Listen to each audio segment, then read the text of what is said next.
శ్రీ గురుభ్యో నమః. శ్రీమద్ భగవద్గీత శ్లోకాలు నేర్చుకునే క్రమంలో ఈరోజు మనం 14-15 శ్లోకాలు అర్జున విషాద యోగం నుంచి మొదటి అధ్యాయం తెలుసుకుందాం. శుక్లాంబరధరం విష్ణుం శశివర్ణం చతుర్భుజం ప్రసన్నవదనం ధ్యాయేత్ సర్వవిఘ్నోపశాంతయే. కృష్ణ పరమాత్మకు నమస్కరిస్తూ 14-15 శ్లోకాలు ఇలా ఉన్నాయి. తతశ్వేతైర్హయైర్యుక్తే మహతి స్యందనే స్థితౌ మాధవః పాండవశ్చైవ దివ్యౌ శంఖౌ ప్రదధ్మతుః పాంచజన్యం హృషీకేశః దేవదత్తం ధనంజయః పౌండ్రం దధ్మౌ మహాశంఖం భీమకర్మా వృకోదరః. 14-15 శ్లోకాలు.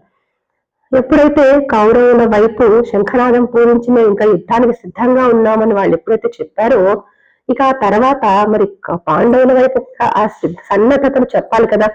వెంటనే వీళ్ళేం చేశారట అంటే తతశ్వేతై హయైర్యుక్తే, చాలా గొప్పనైనటువంటి చక్కటి తెల్లటి రథం పైన ఉన్నటువంటి మహతీ స్యందనే స్థితౌ మాధవ పాండవ, ఇద్దరు కూడా చక్కటి ఏర్పాటు చేయబడినటువంటి గుర్రాలు కలిగినటువంటి రథంలో ఉన్న ఆ కృష్ణ పరమాత్మ, ఆ అర్జునుడు ఇద్దరు కూడా ఏం చేశారట అంటే ఇక వాళ్ళు కూడా వాళ్ళ శంఖాలు పూరించడం మొదలు పెట్టారట.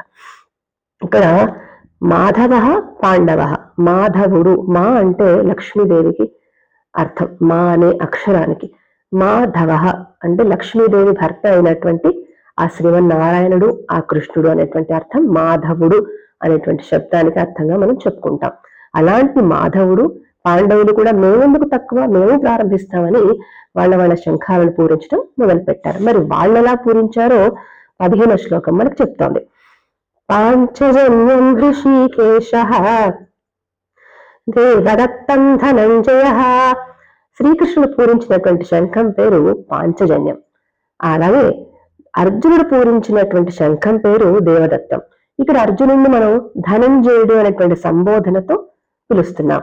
ధనంజయుడు అంటే మనకి ఒకానొక సందర్భంలో అర్జునుడు ఈ గంధర్వులతో చేసిన యుద్ధంలో కుబేరుని జయించి గొప్పగా విజయంతో అక్కడున్న ధనాన్ని తీసుకొచ్చినటువంటి వాడు కాబట్టి ధనంజయుడు అనేటువంటి పేరు వచ్చింది. కాబట్టి అలాంటి ధనంజయుడు మరి దేవదత్తం అనేటువంటి శంఖాన్ని పూరించినట్టుగా ఇక పౌండ్రం దధ్మౌ, ఈయన మరి ఈ పౌండ్రం అనేటువంటి శంఖాన్ని ఎవరు పూరించారట అంటే మహాశంఖం భీమకర్మా వృకోదరః. భయంకరమైనటువంటి పనులు చేసేటువంటి వాడు భీముడు, అంటే చాలా గొప్పమైనటువంటి పనులు చేసేటువంటి వాడు కాబట్టి ఆయనకు భీముడు అనేటువంటి పేరు. ఇంకా వృకోదరుడు అనేటువంటి పేరు కూడా మనకు కనిపిస్తుంది. ఈ పేరు కూడా ఆయనకే, ఎందుకంటే వృకోదరః అంటే వృకము అంటే తోడేలు, తోడేలు వంటి కడుపు కలిగినటువంటి వాడు అనేటువంటి అర్థంతో ఉంది కాబట్టి ఆయనకి వృకోదరుడు అనేటువంటి పేరు కూడా ఉంది. మరి ఇలాంటి భీముడు పౌండ్రం అనేటువంటి శంఖం, అంటే ఎవరికి వాళ్లకు శంఖాలకు పేర్లు కూడా ఉన్నాయి కాబట్టి వాళ్ళు పూరించిన శంఖాల పేర్లతో సహా మనకి ఇక్కడ యుద్ధ వాతావరణం అంతా కళ్ళకు కట్టినట్లుగా మనకి తెలియజేస్తున్నారు ఈ శ్లోకంలో. స్వస్తి.